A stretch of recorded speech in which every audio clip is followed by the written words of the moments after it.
passer donc la parole à M. Fouad Edazi, qui va nous parler des fichiers des services de renseignement. Auparavant, je voudrais remercier M. Fouad Edazi et Mme Stéphanie Mauclerc d'avoir pris l'initiative d'organiser ce colloque. On sait que c'est un lourd travail et je voudrais aussi les remercier de la qualité de leur accueil. Vous avez tout de suite la parole. Merci, Monsieur le Président. Alors, je vais vous parler effectivement des fichiers des services de renseignement. Et je crois qu'en préambule, il convient de commencer par identifier quels sont ces services de renseignement en France. De ce point de vue, il faut partir de l'article R811-1 du Code de la sécurité intérieure. D'abord, on a les services de renseignement qui relèvent du ministère de la Défense. Ce sont la Direction générale de la sécurité extérieure, la Direction de la protection et de la sécurité de la défense, la Direction du renseignement militaire. Va relever du ministère de l'Intérieur la Direction générale de la sécurité intérieure. Enfin, relèvera du ministère de l'économie et des finances TRACFIN, donc qui veut dire traitement du renseignement et action contre les circuits financiers clandestins, et la Direction nationale du renseignement et des enquêtes douanières. C'est l'article L811-2 du Code de la sécurité intérieure qui fixe les missions générales de ces services. Je cite l'article « Recherche, collecte, exploitation des renseignements relatifs aux enjeux géopolitiques et stratégiques, ainsi qu'aux menaces et aux risques susceptibles d'affecter la vie de la nation ». On le constate, le cœur de la mission des services, c'est l'information. Or, pour être efficace et être bien exploitée, il faut que cette information soit maîtrisée. Et c'est là qu'interviennent les fichiers. Les fichiers qui, effectivement, concentrent et rationalisent les connaissances nécessaires aux services de renseignement. Ces fichiers sont donc, en un mot, les ensembles structurés et stables de données détenus par les services. Ce qui sera le fil d'Ariane de cette présentation, c'est de dire que les fichiers des services de renseignement sont marqués par un certain nombre d'ambivalences. Je vais en distinguer trois. Première ambivalence des fichiers des services de renseignement, ces derniers se situent entre le secret et la transparence. Le secret, on le comprend bien, il ne faut pas rendre publics les fichiers pour ne pas avertir les personnes surveillées et pour ne pas révéler les informations collectées à leur égard. La transparence ne disparaît pas totalement, puisque dans une démocratie libérale, la transparence ne saurait être totalement occultée. Les citoyens ne peuvent pas être dans l'ignorance absolue des supports du savoir des services de renseignement. La conséquence de cette ambivalence est que l'on peut distinguer deux catégories de fichiers. La première catégorie de fichiers, ce sont les fichiers propres aux services de renseignement. En un mot, ce sont ceux dont les services de renseignement assurent la responsabilité en les gérant, en les alimentant et en les exploitant. Ces fichiers existent. On en a la preuve avec le décret du 15 mai 2007, un décret qui procède à l'énumération d'un certain nombre de fichiers, et parmi eux, on trouve mention de l'existence des fichiers propres des services de renseignement. Cependant, si on est certain qu'il existe des fichiers propres aux services de renseignement, on ne connaît pas leur contenu. Cela est dû à la loi du 6 janvier 1978 relative à l'informatique, aux fichiers et aux libertés. En effet, l'article 26, grand 3 de ce texte énonce que les fichiers qui intéressent la sûreté de l'État, la défense ou la sécurité publique peuvent être dispensés, par décret en Conseil d'État, de la publication de l'acte réglementaire qui les autorise. En conséquence, faute de publicité, le fichier créé va demeurer secret pour ce qui est de ses finalités et des informations qu'il collectera en son sein. La seconde catégorie de fichiers, ce sont les fichiers partagés avec les services de renseignement. Ici sont en cause les fichiers qui ne relèvent pas de l'autorité des services de renseignement, mais ces derniers peuvent y avoir accès pour exploiter les données qu'ils contiennent. Il n'y a donc pas de secret à l'égard de ces fichiers. Cependant, on ne peut les identifier que par des recoupements complexes et incertains. Voilà pourquoi je parlerai à leur égard d'une transparence opaque. Ce qu'il faut souligner à l'égard de ces fichiers partagés, c'est leur très grande diversité. Dans un premier temps, en effet, les services de renseignement ont la possibilité d'accéder à des fichiers dits administratifs. Ces fichiers sont ceux qui regroupent soit des informations objectives et neutres sur des personnes ou des objets, soit des informations relatives à des personnes présentant une menace. D'une part, l'organisation de l'accès à ces fichiers administratifs peut être prévue par la loi. Et de ce point de vue, on peut citer deux fondements juridiques. Le premier fondement juridique, c'est l'article L222-1 du Code de la sécurité intérieure, qui énonce que pour prévenir les atteintes aux intérêts fondamentaux de la nation et les actes de terrorisme, les services de renseignement sont autorisés à accéder à un certain nombre de fichiers.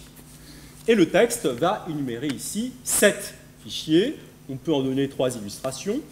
Le fichier national des immatriculations, le système national de gestion des permis de conduire et encore le système de gestion des cartes nationales d'identité. Le second fondement juridique que l'on peut évoquer, c'est l'article L232-2 du Code de la sécurité intérieure. D'après ce texte, pour les finalités précitées, les services de renseignement peuvent accéder aux fichiers relatifs aux déplacements internationaux, comme par exemple le fichier des passagers aériens. D'autre part, l'accès à ces fichiers administratifs peut être organisé par le règlement. De ce point de vue, il faut indiquer que la Direction générale de la sécurité intérieure peut accéder à des fichiers administratifs pour mener des enquêtes administratives préalables. Ces enquêtes peuvent être préalables à un recrutement ou à une habilitation sur un certain nombre de postes sensibles, comme par exemple dans l'industrie de la défense. Ces enquêtes peuvent être aussi préalables à une naturalisation ou à une attribution de titre de séjour. Les fichiers en question sont au nombre de 2.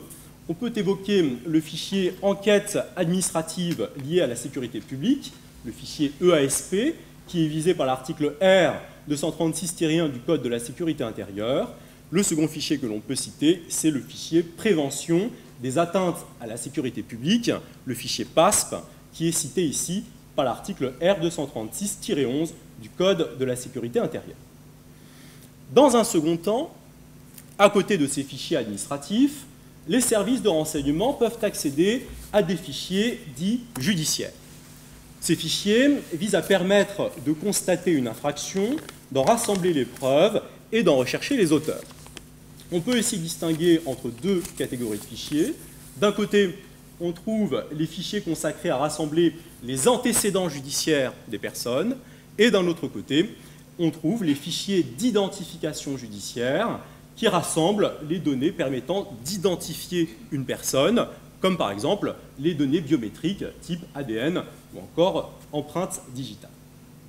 En principe, les services de renseignement n'ont pas accès à ce type de fichiers, car ces services de renseignement exercent des missions de police administrative, alors que ces fichiers ont des finalités judiciaires.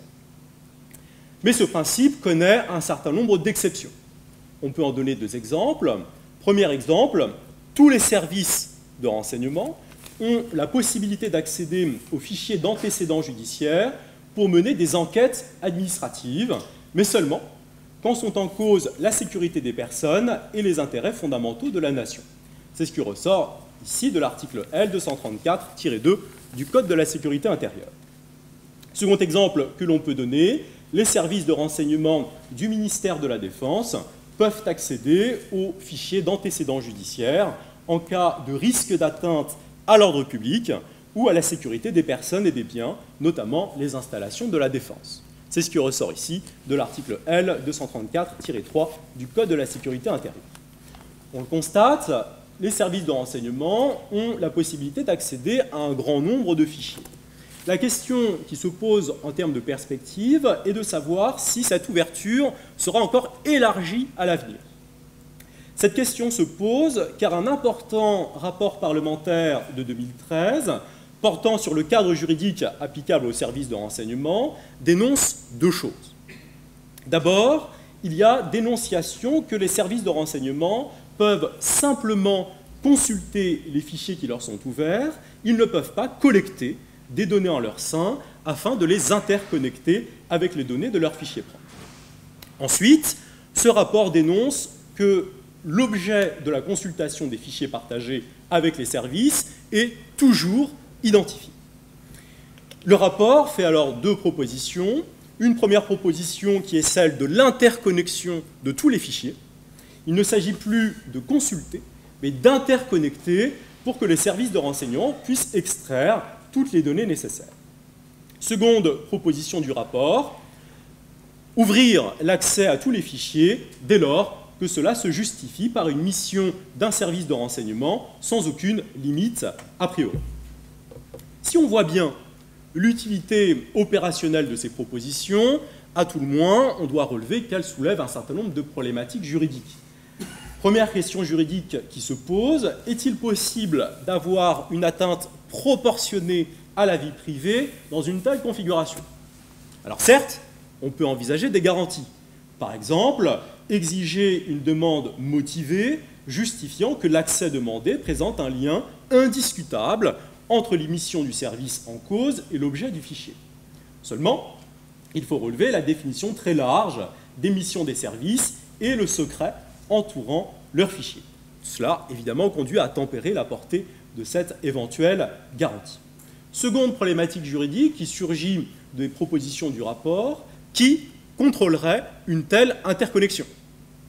En droit commun, l'interconnexion de fichiers est soumise à autorisation préalable de la Commission nationale informatique et liberté.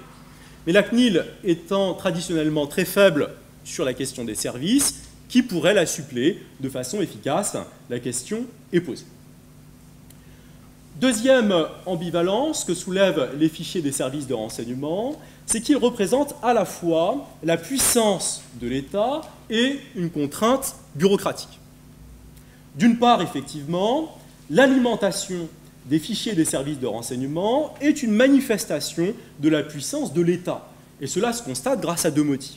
Premier motif, on le constate, il y a une large définition des fondements justifiant l'emploi d'une technique de renseignement.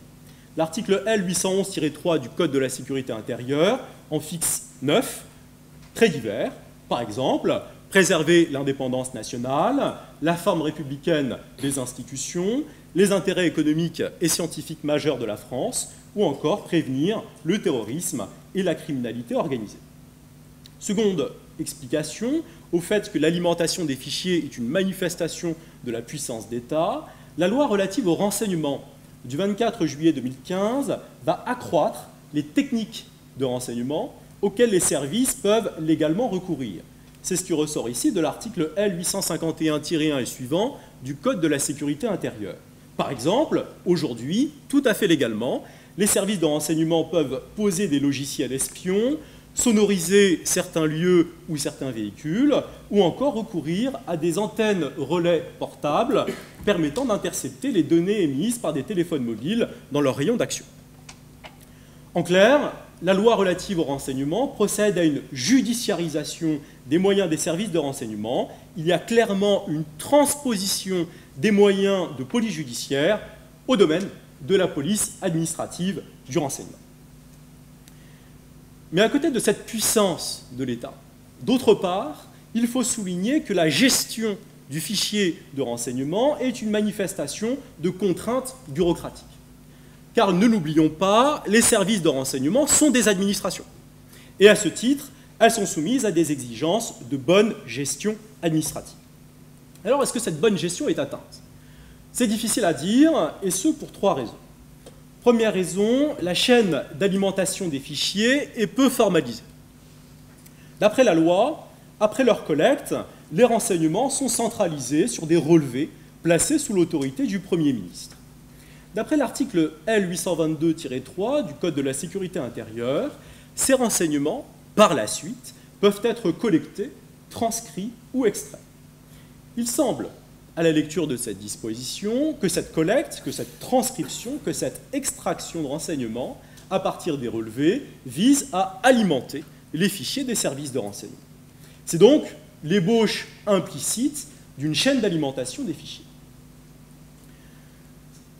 Une remarque critique par rapport à cette chaîne implicitement transcrite, c'est que la loi énonce que la transcription dans les fichiers est placée sous le contrôle d'une autorité administrative indépendante qui s'appelle la Commission nationale de contrôle des techniques de renseignement, la CNCTR, qui a été créée par la loi relative au renseignement de 2015. Mais la loi ne dit rien de plus que cette expression « sous le contrôle de ». Quels sont les moyens? Quels sont les pouvoirs? Quelle est la procédure qui s'applique pour exercer ce contrôle? Le texte est silencieux de ce point de vue. Deuxième raison pour laquelle il est difficile de dire si les fichiers sont bien gérés, c'est le secret qui revient, puisqu'effectivement, il y a le secret de la gestion des fichiers propres aux services de renseignement.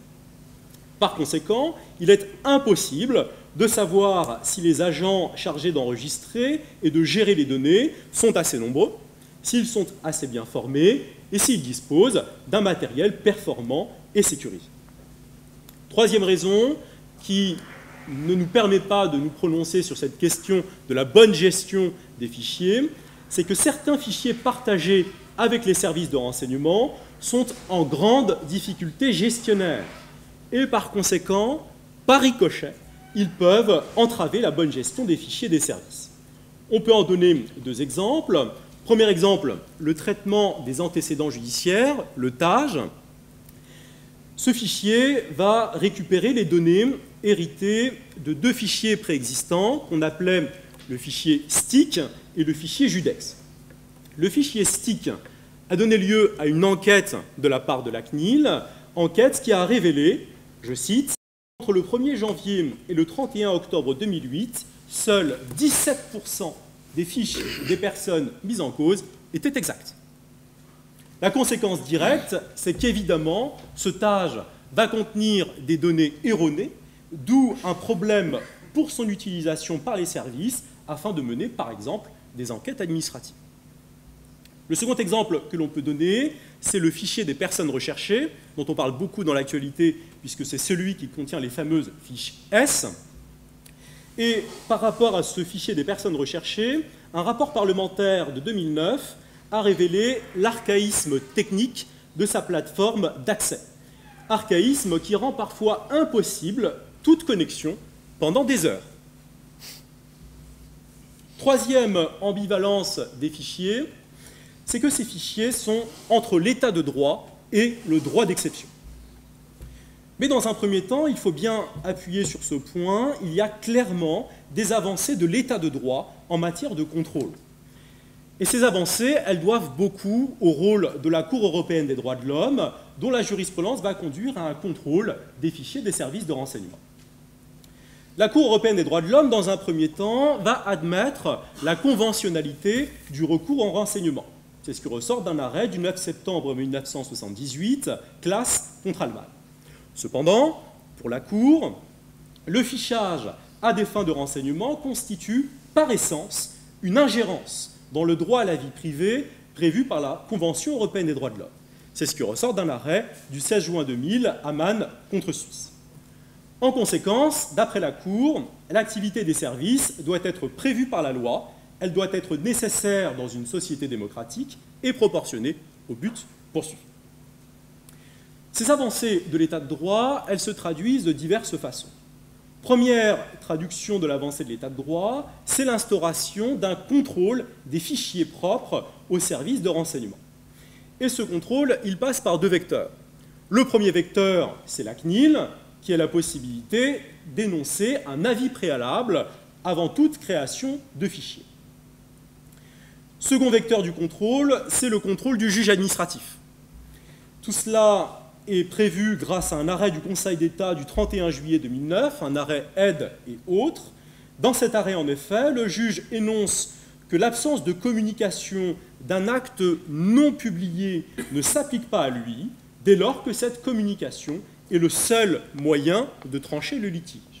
En clair, le juge accepte de contrôler un fichier propre d'un service de renseignement et il exige, à cette fin, la production de l'acte réglementaire non publié, le créant. Seconde traduction de l'avancée de l'état de droit, c'est l'instauration d'un contrôle sur l'alimentation des fichiers, et ce par les articles L821-1 et suivants du Code de la sécurité intérieure. Plusieurs étapes sont prévues par ces dispositions.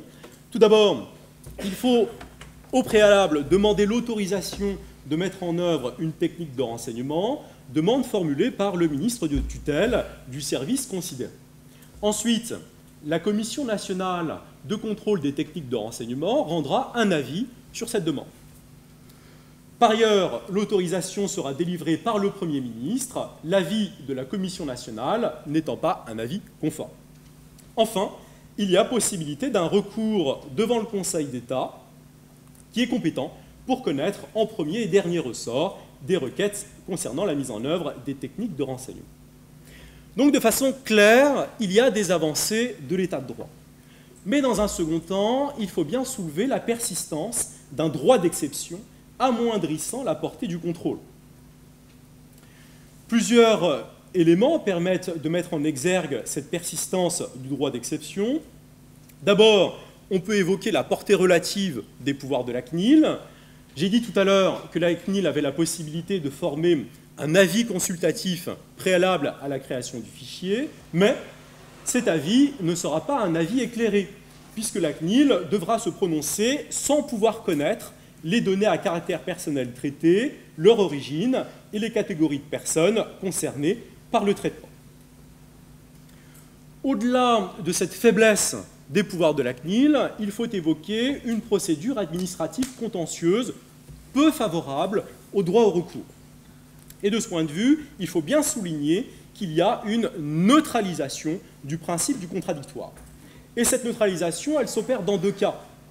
En matière de fichiers, en vertu de l'arrêt du Conseil d'État du 31 juillet 2009, association, aide et autres.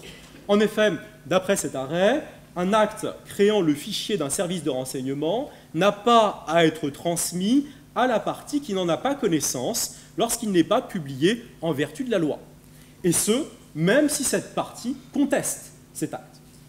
Second cas de neutralisation du principe du contradictoire, c'est en matière de collecte du renseignement, puisque l'article L773 du Code de justice administrative dispose, je cite, que les exigences de la contradiction mentionnées à l'article L5 du présent Code sont adaptées à celles du secret de la défense nationale.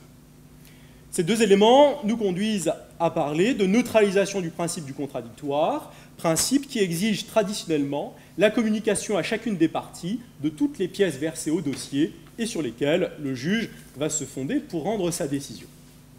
En conséquence, si le droit au recours est préservé, sa pleine effectivité est remise en cause. Il est en effet impossible de former des moyens éclairés, et il est également impossible de discuter de façon éclairée les pièces portées à la connaissance du juge. La perspective qui s'ouvre alors est celle d'une régulation contentieuse qui va reposer sur le triangle mettant en relation les services de renseignement, la Commission nationale de contrôle des techniques de renseignement et le juge. Toutefois, on peut s'interroger sur les capacités de la Commission nationale des techniques de renseignement à jouer un rôle efficace pour faire remonter du contentieux au juge. En effet, est-ce que cette commission, nouvellement créée par la loi de 2015, aura les moyens et l'autorité pour faire face à ces missions écrasantes, notamment du fait de la masse des informations traitées et des personnes surveillées? Autre interrogation autour de cette Commission nationale de contrôle des techniques de renseignement, comme elle sera amenée à travailler au quotidien avec les services de renseignement, ne va-t-elle pas opter, finalement, pour une négociation des conflits avec les services plutôt qu'un recours au juge? Pour conclure, on peut dire, en reprenant une formule de Michel Foucault, que le fichier est une technologie de pouvoir. Et cette technologie de pouvoir est très puissante en matière de services de renseignement et les modalités de son contrôle renforcent encore cette puissance. Aussi, on peut dire que dans la balance immémoriale entre liberté et sécurité, il nous semble que le fichier des services illustre bien le mouvement juridique actuel en faveur de la sécurité. Je vous remercie.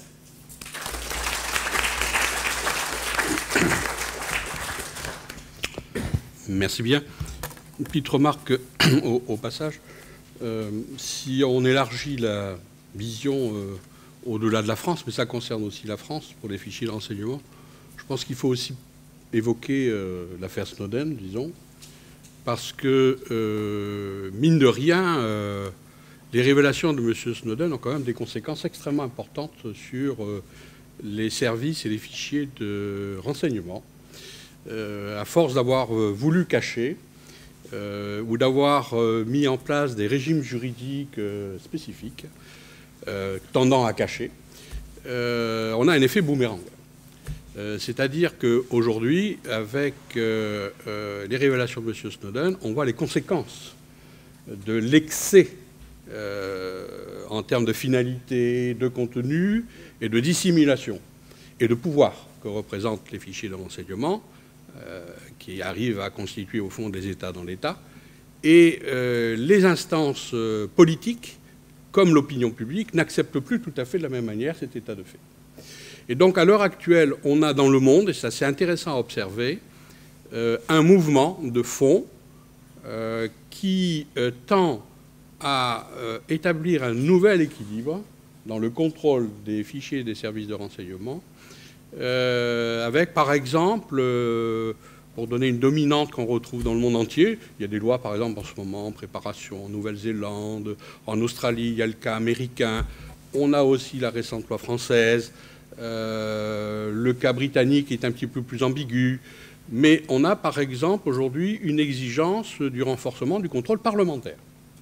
Et ça, ce sont quand même des éléments assez importants. On a vraiment un effet boomerang qui revient contre les services de renseignement qui, effectivement, ont voulu dissimuler ce qui se faisait de manière excessive sans contrôle.